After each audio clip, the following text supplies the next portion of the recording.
Welcome back. The Urban Redevelopment Authority has released a new site at Jurong Lake District under the government land sales program for the first half of the year. Authorities will take on some infrastructure works to make the project more attractive to developers. The move comes after a tender for a larger master developer site was not awarded in 2024, as Alexandra Anand reports. The Jurong Lake District is Singapore's answer to developing the largest mixed-use business district outside the city centre. And plans are getting a fresh push after earlier efforts to award a tender hit a wall. More offices, homes, and recreational spaces are part of the blueprint for this site's development in the coming years. And this time, developers will be looking at an area that's roughly half the size than what was previously proposed. The site was carved out after the earlier master developer project was split into smaller parcels, a move the government says will lower uncertainties for developers. Instead of having to go in as a large consortium as what they did previously, an established developer could go in alone or in a joint partnership. I think because you will be the first site to be developed, the developer awarded the site will also have a first mover advantage in securing tenants and residents in the area, so that will reduce the risk significantly. The site is expected to yield around 1,200 private housing units and at least 40,000 square metres of office space. This is an increase in housing share and a drop in the amount of planned office space. The government has also decided to carry out key infrastructure works to further support developers. This includes removing decommissioned roads, constructing new ones, and building linkages to key transport nodes. Analysts say stronger transport links could help attract companies looking beyond the city centre for office space.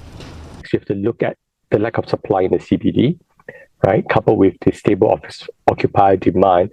All these are demand drivers that will bode well, at least for the development in the midterm. Singapore's gateway position within Southeast Asia, the lack of supply, these will continue to provide the support for remaking of Jurong Lake District as Singapore's second CBD.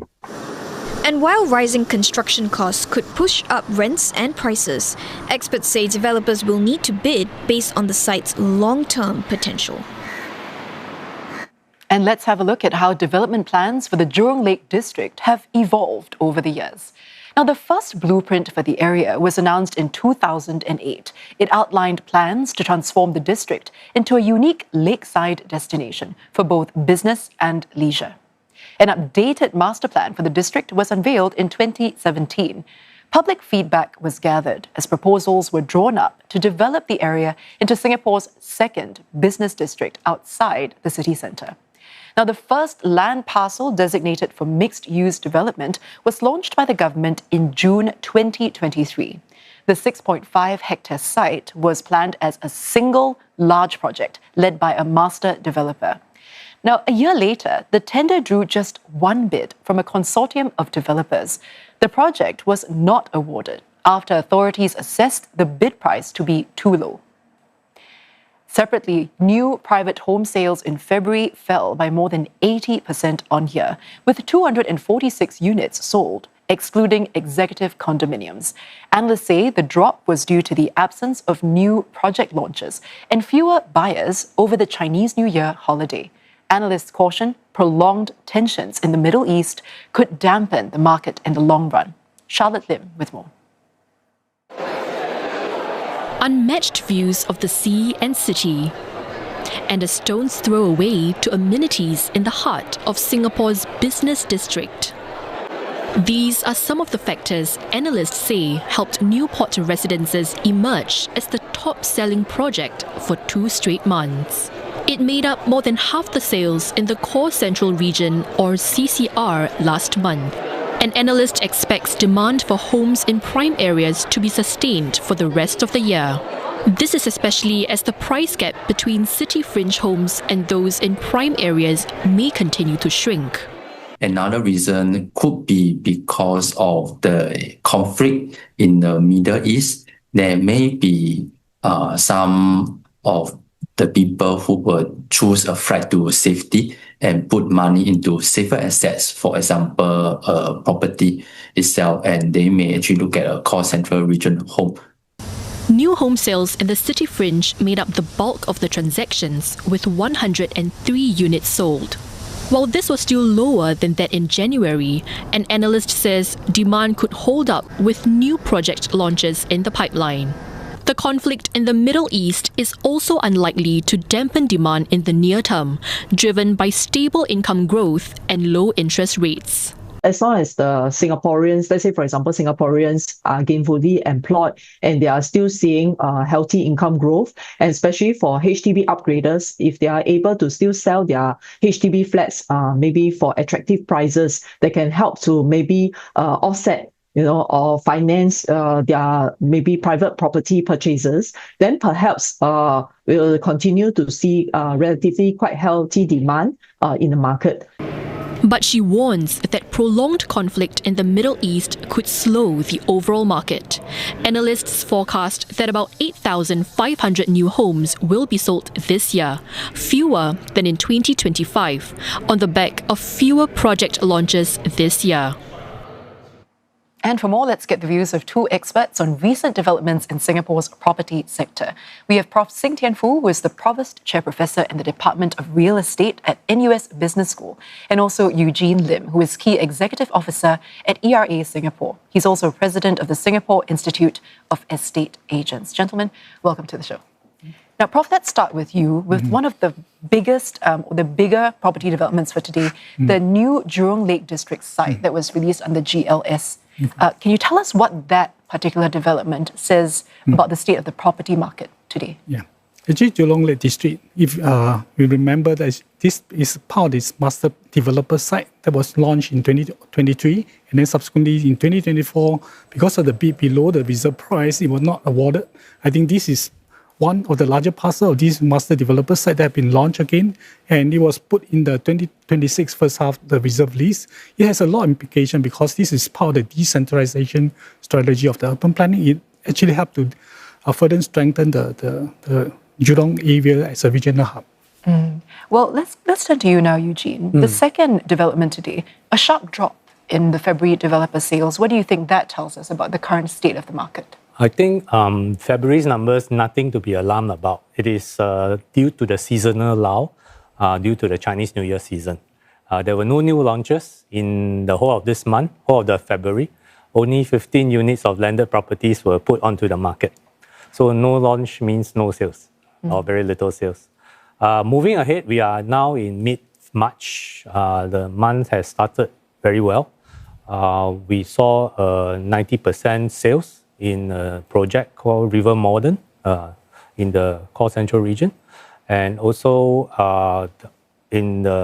just over the weekend, right? Just over the last 2 weekends, we have tremendous show flat traffic at both the EC project at Tampines, Revel Tampines, and also its next door neighbor, Pioneer Residences. So we're talking about 8,000 over visitors per weekend, over the weekend per project. So the numbers are still very strong. And so we expect for the month of March, sales numbers will probably pick up. Okay. Well, Professor, let's talk a bit more and zero in on the 3.7 hectare site in Jurong Lake District. The government is making this more development ready by clearing infrastructure there. Right. Is this the first time this has happened? And do you think that this will make developers bite? Yeah. I think the government prepared the site and put in all this infrastructure. It can actually help to reduce upfront development risk for a lot of developers because it's a mega site. If you look at the location, since the last failed attempt in 2024, the government already put in quite a lot of infrastructures. This area is a very complex location with mixed use. We're going to see 4 different interchanges in this location. Jurong Lake Regional Line. We also have the future Cross Island Line. We already have a north-south and the east-west line coming through this location.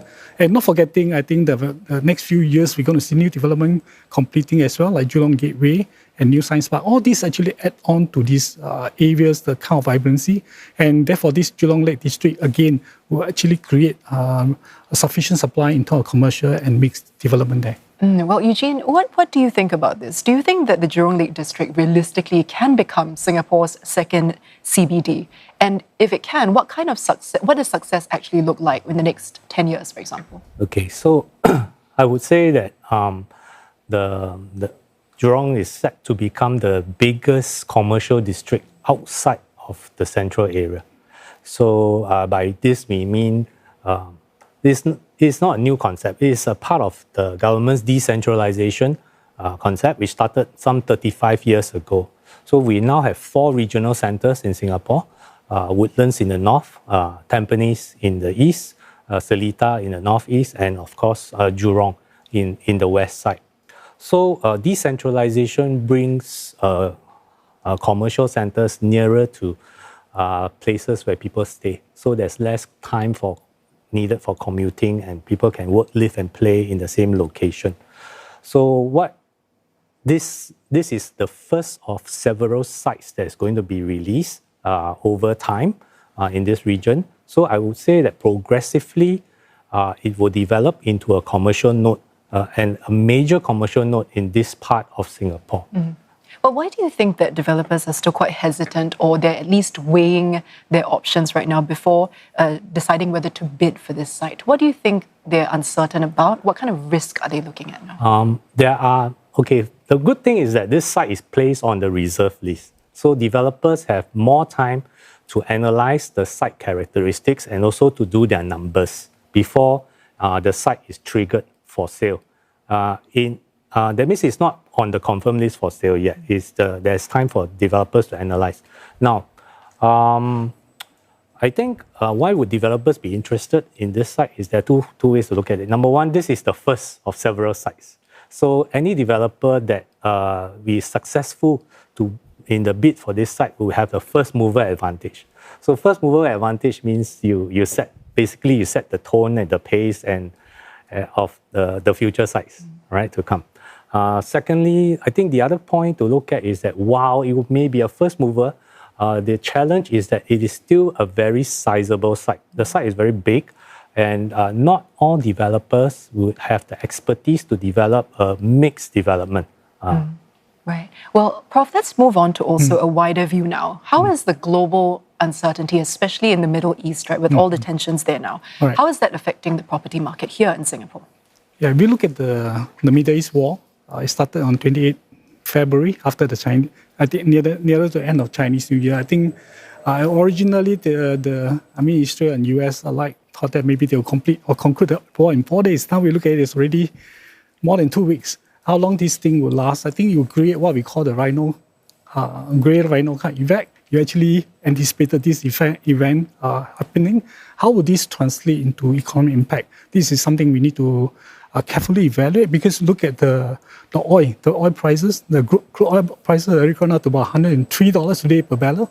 It's actually have a very long-term inflationary effects. On even the war ended, we're probably going to see these macro kind of impacts, which will actually affect, especially for countries like Singapore, a small economy. So I think it's better to be more prudent, actually evaluating the situation, because the inflations and cost of goods and all this will actually slowly receiving and affect the... Yeah, well, Eugene, very quickly before we go, what are your thoughts on this as well? Do you think that the buyers might hold back given the uncertainty when it comes to making their next home purchase? I think it depends on your perspective. If we judge by the response, from the project launch, which happened after the conflict was started, it sold 90%, right, in one weekend. And if we look at the show flat traffic over the last 2 weekends, we are looking at 8,500, 8,000 visitors to the show flat. So response is significantly strong for the projects currently.